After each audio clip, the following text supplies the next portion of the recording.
this video, I'll try and explain why all established businesses, both large and small, should calculate the value of their brand and then capture it as a line item on their balance sheet. The intention is to calculate the loyalty of your customer base and then express it as a value in your financial statements. Now, there are two good reasons for this. The first is that it allows you to track the growth or decline of your brand value, which in turn will help you determine if your marketing is effective or not. The second reason is that if you intend to sell your business, you can justify a higher price as the purchaser will be required to spend less money to keep the business profitable due to the loyal customer base which supports the brand. So, how do you go about determining the value of your brand? Before the 1950s, no company placed any value on brands. However, as the marketplace became more competitive, brands became the differentiating factor between similar products or services. The importance of brands and brand valuation has just continued to grow since then. Today, there are three main methods of valuing your brand. The first is the market-based valuation method, which compares your brand to similar brands in the market that have recently been sold. This method can be restrictive as there may not be a lot of comparable data.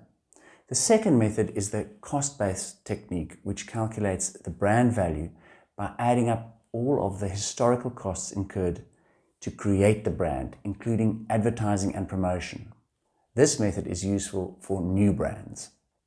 The third method is the income-based method, which takes the brand's current earnings and projects it 10 years into the future and then discounts it back to the present day.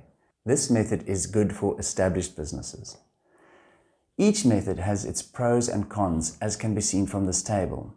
In addition, there's a certain amount of subjectivity and estimation, so the valuations could vary wildly.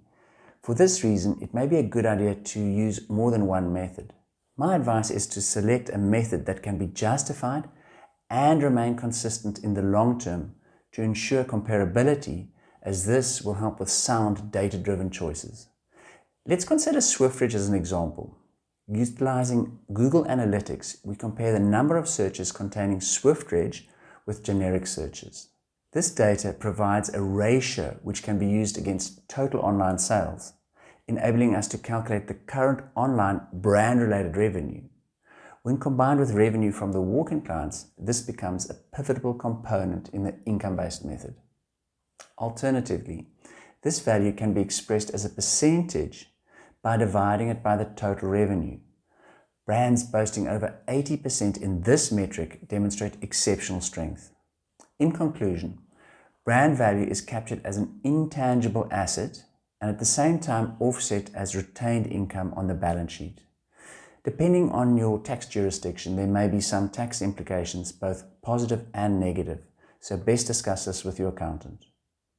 I hope you found this informative, so as always remember, we are here to help.